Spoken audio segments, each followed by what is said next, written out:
Êtes-vous plutôt désespéré ou déterminé face à l'épreuve?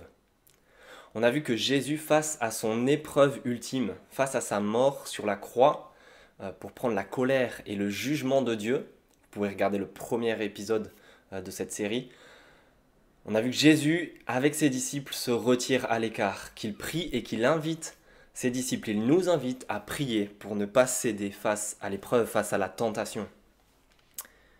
Seulement au verset 45 du chapitre 22 de Luc, au verset 45, après avoir prié, il se releva et vint vers les disciples qu'il trouva comment?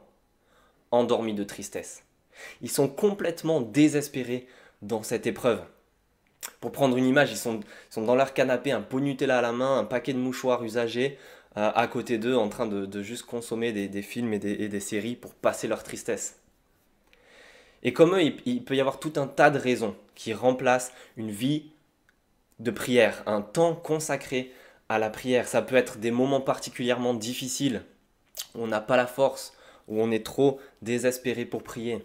Ça peut être une vie de surmenage, un boulot prenant, pas le temps, beaucoup d'activités, des distractions. On trouve mille et une choses à faire, même pendant ce temps de confinement. On trouve tout un tas de choses à faire, mis à part de prendre le temps de prier.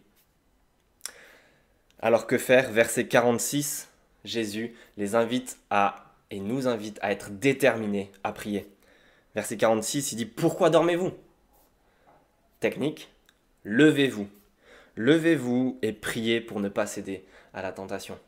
Jésus, qui était à genoux pour insister face à son Père en prière, invite ses disciples endormis à se lever, à lutter contre le sommeil pour prier. Je me souviens, lors de mes années d'études pour être kinésithérapeute, je suis passé par une année de médecine et un concours. Et durant cette année, avant les concours, je révisais face à mon bureau debout. Debout, et je sautais même parfois sur place pour lutter contre le sommeil, pour réviser. Je ne le ferai pas une deuxième fois, chapeau à ceux qui font des études prenantes. Mais c'est ce que Jésus invite ses disciples à faire ici, à se lever plutôt qu'à s'endormir, à se lever et à prier. On sait que le sommeil est important, mais il y a plus important que le sommeil. Il y a le fait de prier, surtout au sein de l'épreuve, au sein de moments particulièrement difficiles. Jésus nous invite à nous lever et à prier, à être déterminés à prier.